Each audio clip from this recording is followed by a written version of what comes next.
একটা অলস সন্ধ্যা, আর সেই সাথে বেশ ক্ষুধাও পেয়েছে, আর বাসায় রান্না করতে একেবারে ইচ্ছা করছে না। তো ভাবলাম বাইরে একটু খেয়ে আসি। আর প্রতিদিন কি বাসায় রান্না করতে ভালো লাগে বলেন তো? মাঝে মাঝে বাইরে খেলে ক্ষতি কি? আচ্ছা দাঁড়ান, আপনাদেরকে আগে ইন্ট্রোটা দিয়ে নেই। Hello everyone, welcome to my new blog.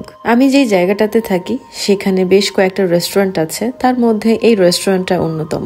তো এই রেস্টুরেন্টটাতে আমি আগে কখনোই খাইনি, তো ভাবছিলাম যে একবার কেন না এখানে একটু খেয়ে যাই।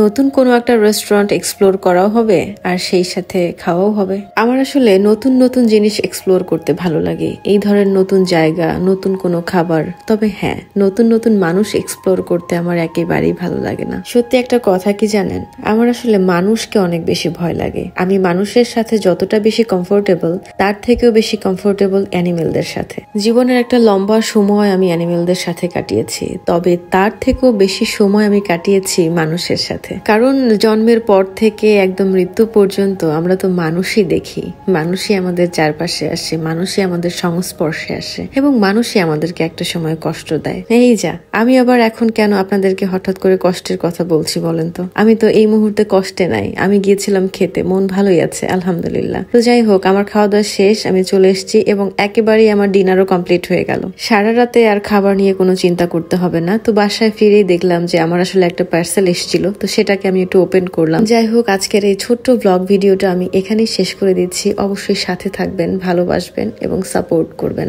আল্লাহ হাফেজ।